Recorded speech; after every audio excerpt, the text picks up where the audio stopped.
After the coaching change near the end of last year, what did you notice was most different about the team? I think our commitment to play the right way was probably the most different thing. There were a lot of games in the first half of the year where we get down the first half and then kind of quit and roll over. But we had a lot more fight in our team. And since these NBA games are so long and there's so many possessions, you're never like truly out of it until that buzzer sounds. And I expect us to fall into a lot more wins this year because of how we play for the entirety of the game and kind of our commitment to playing the right way, no matter what the score is or how much time's on the clock, is going to help us out a lot this year. Was there a game late last season that you felt like if it had happened, the first 15 games of the year, you guys would have rolled over like you were talking about? Like you did it, the end of the year? Man, that was a long time ago.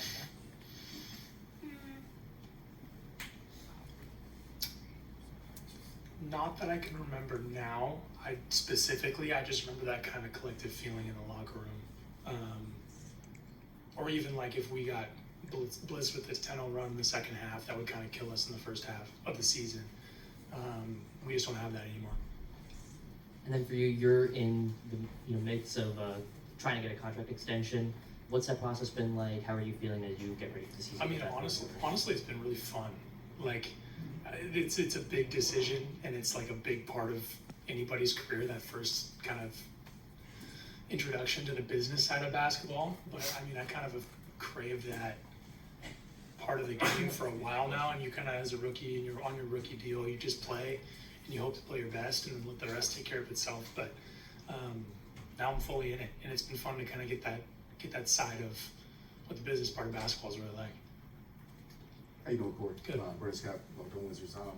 You're in the vet game now. Mm-hmm. What kind of leadership qualities are you trying to build upon, or what are you looking forward to as a leader? Yeah, I mean, I have a lot of like leadership qualities that I've had for a while, and I've kind of like been ingrained in me since I was a kid. But I felt like kind of an imposter on this team, trying to lead in the first couple of years of my career. Have all these great ideas, or want to lead, or want to hold people accountable, but people kind of look at you funny when you're in your first year, second year, and you're trying to tell people, older guys, what to do, grown men what to do. But now actually like being a tenured wizard compared to a lot of other guys in this locker room, I feel like I have a lot more leeway to actually make my voice count, and I expect to really like make some big steps leadership wise, just as I'm trying to make steps on the court with my game. Speaking of steps on the court, we all saw how you improved last year. In what areas do you hope to make significant gains this year? Yeah, I mean, like, continue to double and triple and quadruple down on my strengths and the reasons why I'm here. I want to shoot it really consistently from the outside. I want to be a threat from deep. I want to maintain the finishing numbers I had last year to kind of be that two-level threat. That you just can't run Corey off the line and forget about it. I want to be somebody that makes teams really like second guess about how they're trying to guard me and the plan they want to put into place. But the thing that I kind of worked on the most this summer was like playing with and like craving contact. I'm a lot bigger than I'm stronger than I think I am, and kind of growing into that ability to play to my strength literally is gonna open up the world for me on the court. And we know you guys want to improve defensively, to bring in a rim protector like Alex Sarr, a rebounder like Valanciunas, the size that Brogdon brings to the perimeter. These new pieces, how can they help you guys defensively? Yeah, they're gonna help us a ton.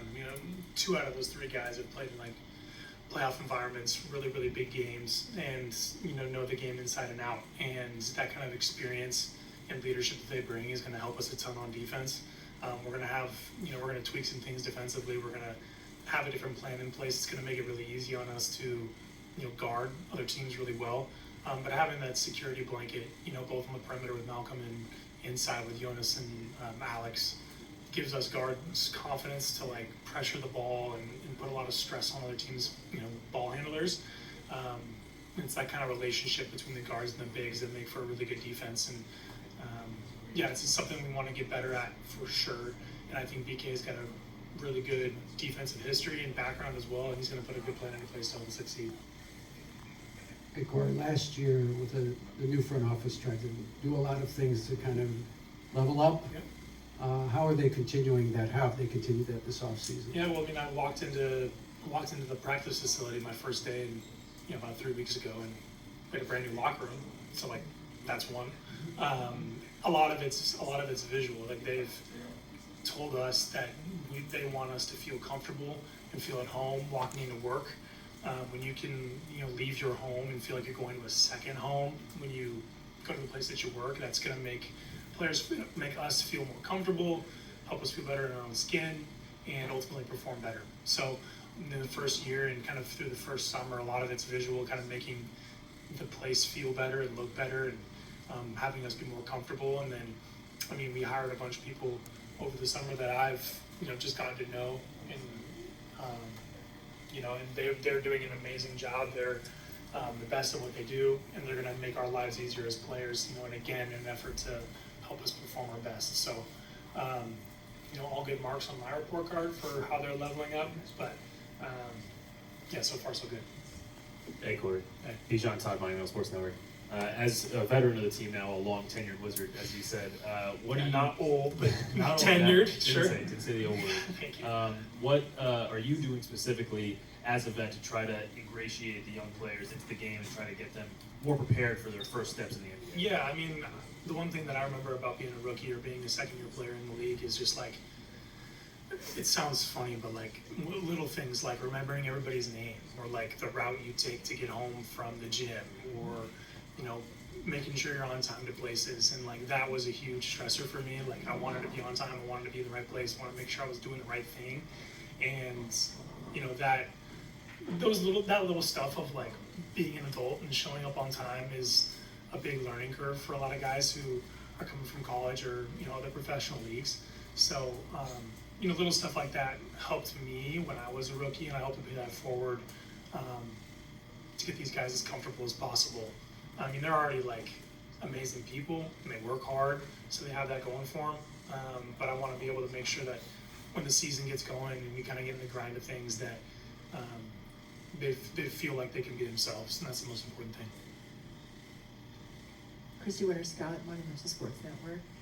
With the pace of play being what it was last year, how will that be different this year with the variation of initiators that are available this season? Yeah, we got a lot of different options, and the things that we're trying to do so far on offense is allowing us to play through those initiators and play through the guys that can put the rest of us in really, really good spots. We're gonna, again, play really, really fast. I think that plays to our advantage a lot with the kind of athletes we have and the kind of shape the guys showed up in. And that's what I like. I like playing fast, I like getting up and down.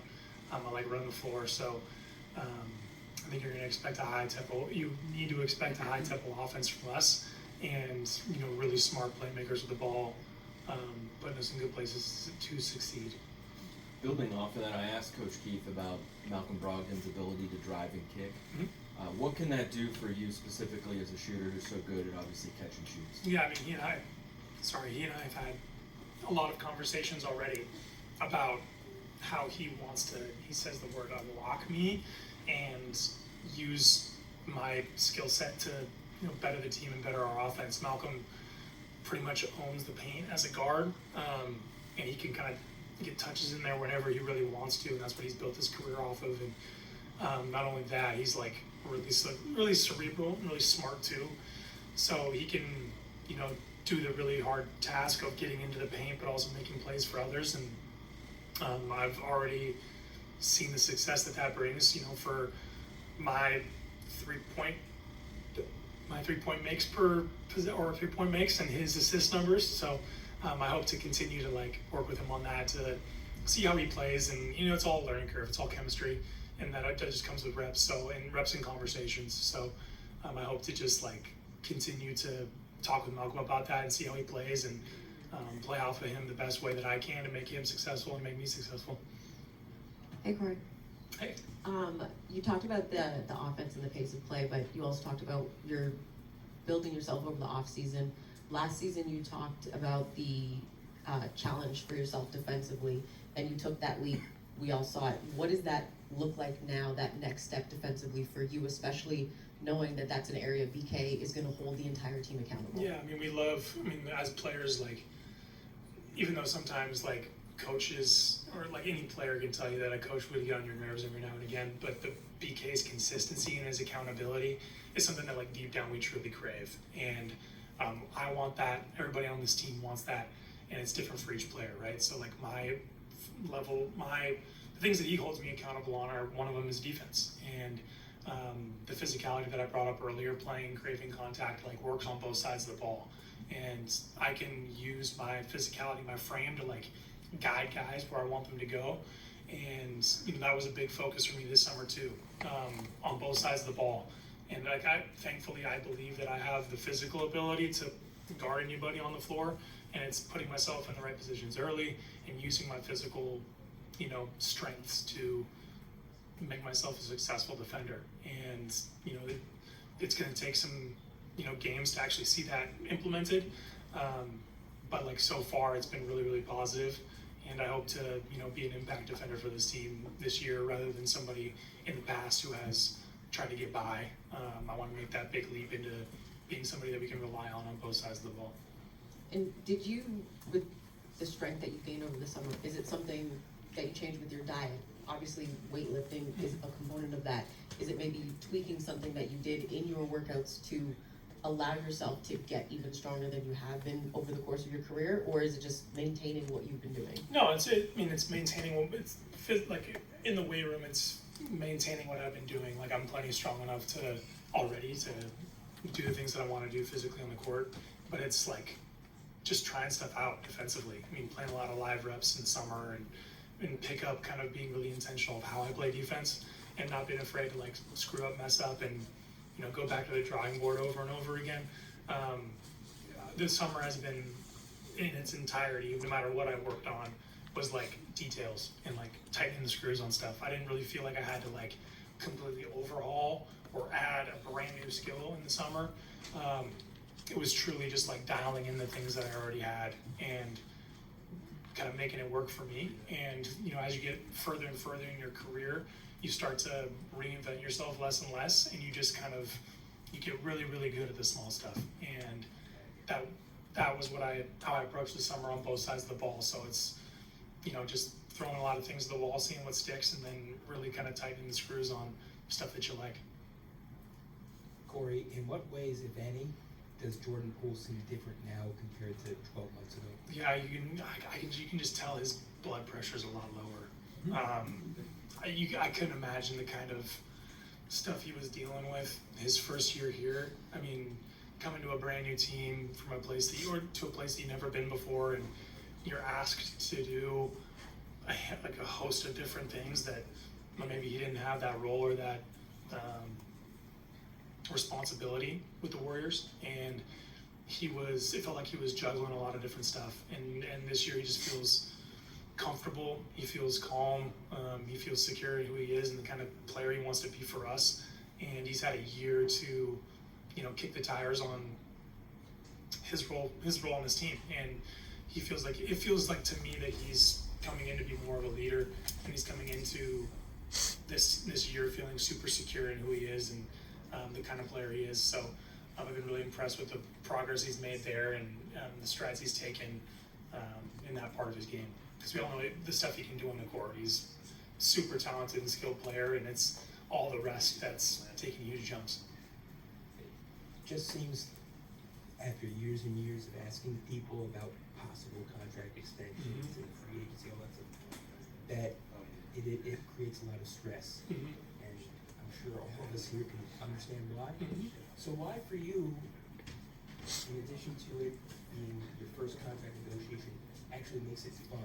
Yeah, well, I mean, something I actually saw this summer that really put my mind at ease about it. I mean, it was something that was obviously hanging over my head the entire summer. And they asked, it was a preseason press conference with the Bills, and they asked Josh Allen about it. They asked him point blank, like, you're now the kind of middle of the road as far as quarterbacks go, pay-wise in the NFL. And you see all these other guys earning crazy contracts. Like, does that bother you because you continue to play at a really high level? And he immediately answered no, and he kind of gave the mindset or gave the way he thinks about it is like, everybody has their day.